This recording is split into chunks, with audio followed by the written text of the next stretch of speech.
We are a top 200 salon 4 years in a row, and we gross over 7 figures. And we have a team of 23 stylists.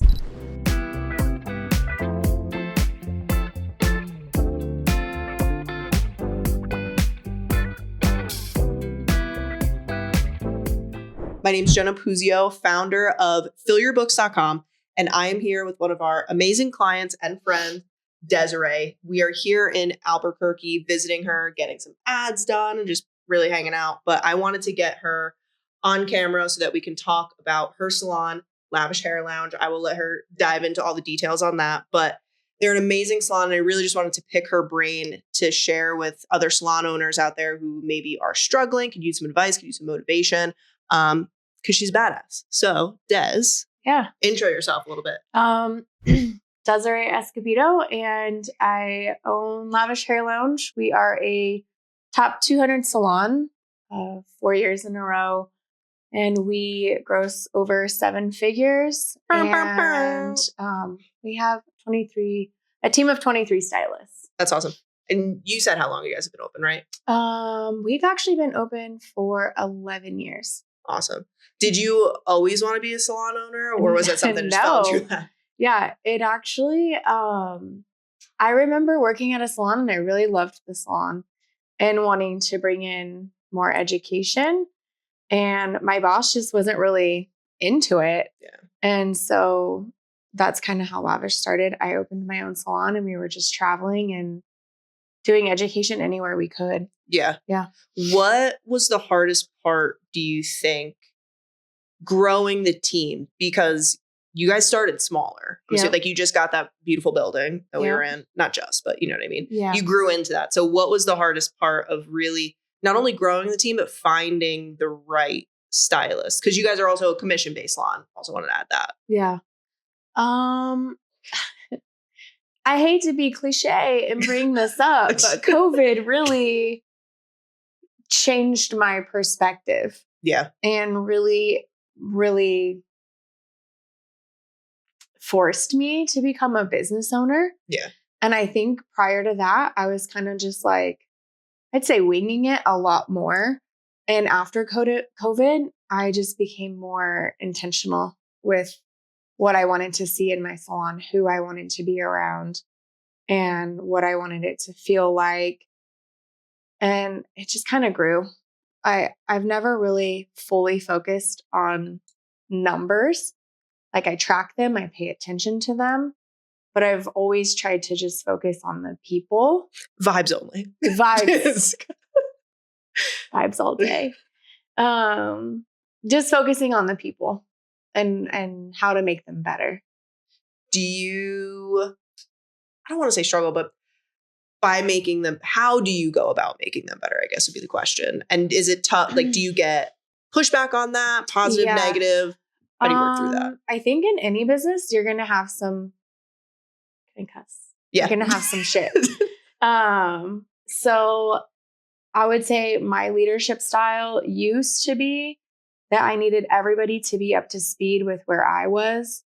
And I really had to learn, and I'm still learning, how to meet people where they're at. Right. And accept and appreciate that everybody's growth looks different and it comes at different speeds. Right. And that's hard to do. Yeah. Yeah. And we kind of talked about this yesterday, but kind of everybody's giving it their all, let's call it, is going to be different on every level. So I think being able to meet somebody where they're at is how you're instead of holding people, it's like how they sometimes can call like normal education, like teaching a fish how to climb a tree kind of thing. Instead of trying to do that with every single stylist because you want to push them into this mold or a box. Yeah. You're meeting them where they're at. And I think that's going to make a team that's a lot happier overall because they don't feel, because I think stylists start to leave when they feel pressure or like there's a glass ceiling or they're not fitting in because it's a super emotional, not ego in a bad way, but like the personality and the ego and the emotions are very highly tied to their day-to-day work life. But also, I mean, since you're sitting with Fill Your Books today, thinking in terms of that, but also if they don't have security, there is the emotional side, but then there's like the practical, logical side, which if they don't have the security of clientele of making money, that'll also make them run for the hills. So talk a little bit more about not how busy you guys are, but like how you guys got busy. I guess what made you seek us out a couple of years ago. You just found a young buck like me. Totally go into this.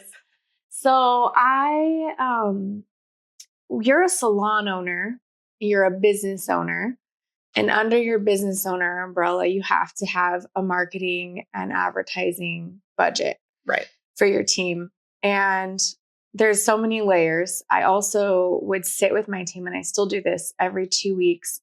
And we talk about the types of clients they want and how they're going to attract them.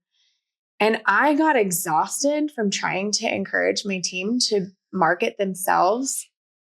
And as an owner, I was kind of like, well, if I can take away that stress for them, maybe they'll want to stay with me longer. Right, like maybe my relationship with them will last longer. And I actually work with 2 business coaches too. And I was telling them, like, I just need a marketing company, like someone who gets it and can meet me where I'm at. And so when Jenna popped up in my feed, and I decided in late 2023 that I was just going to go all in on marketing and put more budget toward that. Yeah. And you can totally disagree with me on this too. I have a firm belief that when you're in a commission salon, because so many people are like, commission salons are dying, the studio suite, this, the that, whatever. And I just think because salon owners have been thinking about it in the wrong way for so long, because they were like, well, they don't have the opportunity to go put their own roof over their head. They have a salon. Like, my job is to create a salon for them, to give them the color to do all these things. And then, but why, with all that opportunity now out there, why would they give you, let's say, half their paycheck if they have to bring in all their clients? Like, they have to do all the work. They have to do all their marketing for you to just, when they're like, I could just go put my own roof over my head. Yeah. You know what I mean? So in my opinion, I believe it's the commission salon owner's responsibility to at least be like hunter-gatherer kind of situation. Like, you hunt, you bring the food, they work on their retention, right? At Philly Brooks, we always talk about connection, attention, retention, like very simple terms of how you grow a salon for years.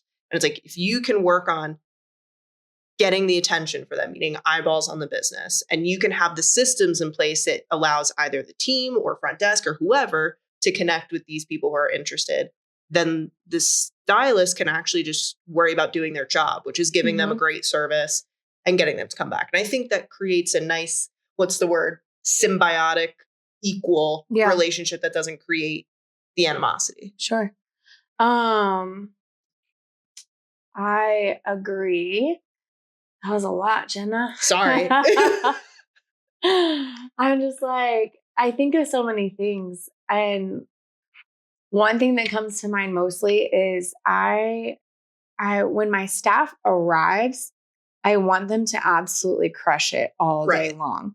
When they go home, I want them to be able to turn off completely. Like, that's why you are working for somebody else. That's why you're an employee. So I'm mentoring them and coaching them. Like, if you have 1 hour downtime, that's when you do your content. If you have cancellation, that's when you do content, or you color extensions, or whatever you're working on. If you use your time wisely while you're in the salon, you shouldn't have to do all the extra work outside of the salon. Right. And that's just really my goal for them. And I witnessed today, because like I said, we're here shooting for ads for them. And you guys actually had time carved out today. I think it was 2 hours, right? So we carved out 3. Okay. So you had, but we got it done. We got it done. But is it once a month you carve out this time? We do it quarterly. Okay. So quarterly, you're carving out time to get content, whether it's reels, whatever. And that means 4 times a year, you're getting all the content that you need for the entire year. The reason I want to bring this up is because so many salon owners that we work with are so hesitant on content. We don't have the time. I can't get the stylist to do it. This, that. Not only are you involved in every single piece of content that they're creating, but you're carving the time, you're creating the environment that allows the team to do so. I guess I just wanted to say that there's no question to you, but it's like anybody who's out there making the excuse of, we can't find the time, we can't, like, you do. You just don't want to. That's the issue, is lead by example. And if you, the leader, are saying, we don't have time, we can't do this, then that is the exact response that you're going to get from your team. Right. When I started working with you guys, I just swallowed my pride and I was like, I'm going to start filming more. I have no idea how to do this, but I'm going to figure it out. And as I started to do that, I've seen my staff start to do that. And every time I challenge myself in a specific area, it gives space to my staff to be like, oh, yeah, I saw Des stumble, but I saw her get better. Yeah. So I know I can stumble and I can get better. Yeah. And that's just like imperfect action is always better than that's action just at like all. the consistency and the compounding of effort in our salon over time. Yeah. And that's why you have such a big team that's so dedicated to the brand and to you, and just because they're following in your footsteps. And back to the point of working with us, imperfect, because obviously we need content we're promoting. Our job at Fill Your Books is we help with the attention portion, right? And the connection, like we'll help guide you guys through sales processes and things of that nature. But our job is to get that paid marketing working for you. So what did that look like once we started doing that for you, I guess? Okay, the very first thing we did, I don't know if you remember, but we had the lead generator. Yes. I have no idea what you call that. Yeah. But I mean, I personally took that on. Yes. I could have delegated it, but I chose to do it. And I was up till midnight every night, like trying to respond to people. Good problem to have. Too many leads. Yeah, good problem to have. And we booked a lot of people and we made relationships with a lot of new clients and our revenue was growing. And not only that, but the momentum and the culture of my salon stays positive when we're booking more people. Right. But, and to that point, it wasn't perfect in the beginning. We worked at making it. Yeah. We worked at making it to what it is now. Yeah. Which is really, really great. And I think something that we were also talking about earlier, and I think we might've touched on this before too, is just stylists don't want to, especially as an employee, like they're looking to you for guidance. They're looking to you for support. The last thing that they want is to walk in and be like, look at my 20% full book for the next 2 weeks. You know what I mean? And I think that's at least one step that a salon owner can make, that it's a decision that at least someone like us could help you with, to at least get you moving in the right direction. You know what I mean? Because I think can be overwhelming. It's like, are we doing enough classes? Is it the systems? Is it the this? Is it the that? And it's like, let's at least put water into the bucket and then see where the holes are. Yeah. You know, what is your approach to, I guess, filling in those holes, like problem solving in the salon? Problem solving, like open availability or kind of anything. Like if something shit hits the fan, lack of a better term, how do you fix it? If I'm mad about it, I'm going to take like 24 hours to think about it before I respond to it. But I mean, I think everyone has been, because I'm so in touch, I sit with everyone every 2 weeks, like every person on my team.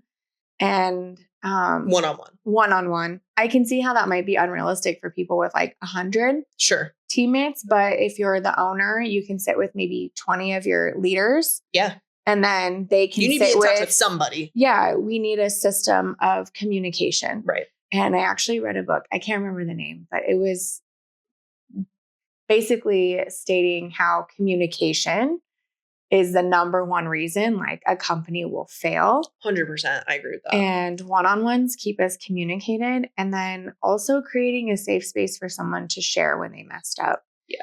And helping them figure out a solution to the problem. If I'm mad at them every time they mess up, we miss opportunities to guide them into the right answers. And most people really want to do a good job. Yeah. Like most people really do. It doesn't mean that they're going to. Like I've made mistakes. So I like to have space for them to make mistakes and kind of hold their hand through it. Yeah. In a way. Yeah. I'm not like a babysitter, but they already know. They already know they made a mistake. I don't need to make them feel worse about it. 100%. Yeah. No, totally. You can only be like, okay, cool. What are we going to do different next time? What are we going to do different? How are we going to get through your fear, your discomfort, your anxiety? Are we going to practice? Like there's so many things we can do to get through it. What would you say your biggest lesson learned, because we're in 2024, we're like right at the end of the first quarter of 2025. Mm-hmm. What would you say your biggest lesson was for 2024, like moving into the new year? Biggest lesson for 2024. I have no idea. I have not reflected on that. Or maybe it's something that you're currently working on. We talked earlier as like a group just about pivoting your business. Mm-hmm. And I think 2024 is just like a big year of reflection. Mm-hmm. And we didn't do a ton. But I think, actually, this sounds crazy, but it's good to pause. Yeah. Like we didn't do a ton in 2024. We didn't pivot anything. Right. Everything stayed in place Mm-hmm. and we ran it as good as we can. Yeah. And then toward the end, we started like, okay, we're going to start doing extensions. We're going to make this area better. We're going to work on policies and procedures and really grow and make them more clear to the team. Yeah.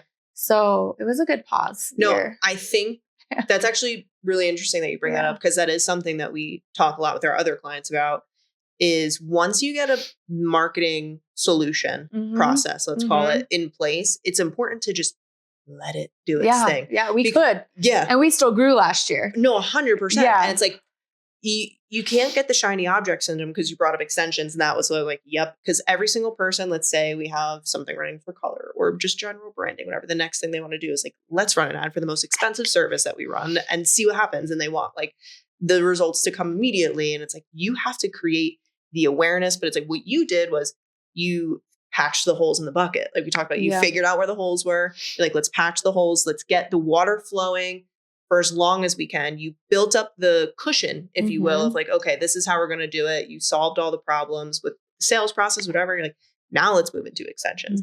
Now let's try something new so that you can move into it with confidence and grace and structure. So then the clients will feel, especially when it's a luxury service like extensions, just for example, like you have it figured out. Because the last thing a client wants to do is pay $2,000 and feel like you don't have it figured out. Or that they had to work hard for it. Right. Like we want the process to be just tell us what you want, say no more. Nothing makes me more sick, and I'm so sorry to anybody out there, than when people are charging that for extensions and you go to their bio and it's like, no DMs, fill out this form, never talk to me until you're sitting in my chair. Like, gross. Like, I think again, something else we were talking about, we're moving in opinion.